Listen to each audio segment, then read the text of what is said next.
Hello friends, வாங்க நாங்கள் வந்து இப்போது திருப்பதி நடப்பயணத்தில் 2வது நாள் நடப்பயணத்தில் இருக்கோம். இது வந்து நான் இப்போ காட்டு செல்லியம்மன் கோயில். இங்கே தான் வந்து மதியம் தங்கிடுவோம். மதியம் தங்கிட்டு சாப்பிட்டுட்டு கிளம்பிடுவோம்.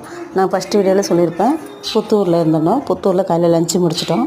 அது வரைக்கும் நேராக வந்து மதியம் வந்து சாப்பிட்டுட்டு கிளம்ப வேண்டியது தான். அங்கங்கே கொஞ்சம் நேரம் ரெஸ்ட் எடுத்து கிளம்பிடுவோம். அதுக்கப்புறம் நேராக வந்து அடிவாரம் வந்துவிட்டோம். இது வந்து நடு சென்டரில் வந்து அலமேலு மங்காபுரம் போவோம்.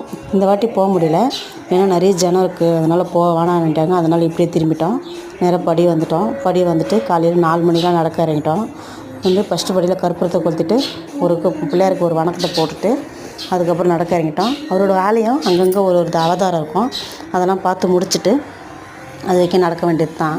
எல்லாத்தையும் பார்த்துட்டு நாங்கள் வந்து காளிகோபுரத்துக்கு போயிடுவோம். காளிகோபுரத்துக்கு போயிட்டு அங்கே இது ரெஸ்ட் எடுத்துகிட்டு அதுக்கப்புறம் நடக்க இறங்கிடுவோம். நெக்ஸ்ட் வீடியோவில் பார்க்கலாம் ஃப்ரெண்ட்ஸ்.